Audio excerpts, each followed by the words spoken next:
It's Castlevania The Adventure from 1989 for the original Nintendo Game Boy. The first Castlevania game on the small screen from Konami, with a storyline where you play as an ancestor of Simon Belmont on a quest to fight Dracula.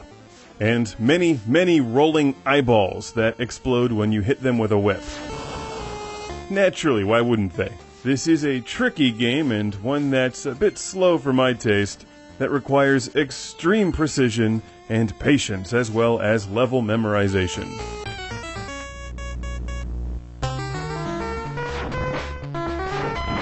I'm playing Castlevania The Adventure in this review with a Game Boy Advance SP as well as the Super Game Boy, where I can apply some awesome backgrounds that enhance the Castlevania experience, like this. It's like we're all watching it in a theater together. You there in front. Your cane sucks! Who brings a cane to a movie theater to watch Castlevania The Adventure? Seriously. So, anyway, this is a fairly traditional, old-school side-scroller that requires extreme precision.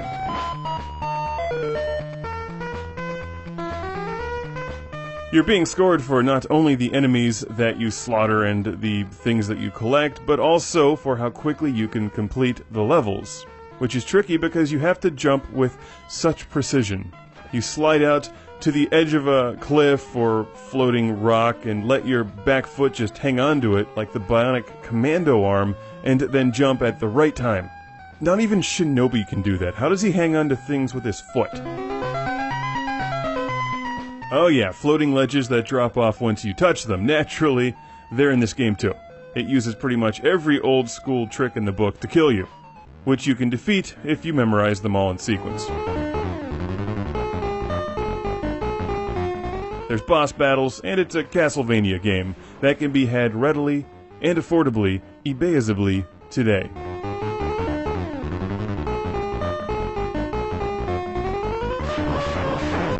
Yay, I made it without falling into a ravine. It's the jumping that always gets me. Let's change the backgrounds and liven this game up a bit. It's so serious. I'm about to get mangled by bats. Your guy is just not very maneuverable in this game, and when you attack things, it's like you have to plan way in advance. So, in the end, to me at least, it feels like there's one way that you're supposed to play this game. Only one path, and you've just got to figure out what that is. And then you refine it and go for a speedrun.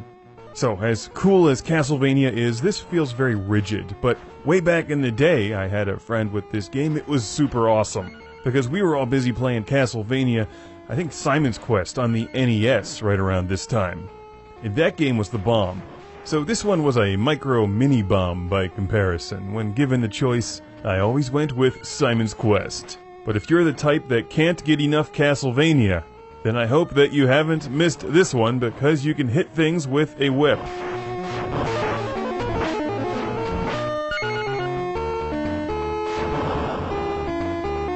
That's some solid bridge construction right there, and check out the MC Escher style background. Let's see if I can make this jump. Nope, fell again. It's a good thing there's a soft landing down there, in that bottomless pit. Let's try it again. This game was donated by Daniel, who also donated Battle Arena to Shinden and Yar's Revenge for the Game Boy a while back. Thank you for bringing back some memories. And for those who collect Game Boy games, then you probably already have this one, but if you don't, pick it up. It's super cheap.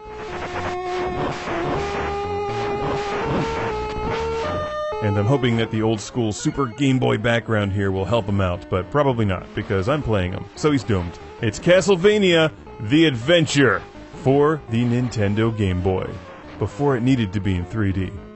Hell, this was before it needed to be in color.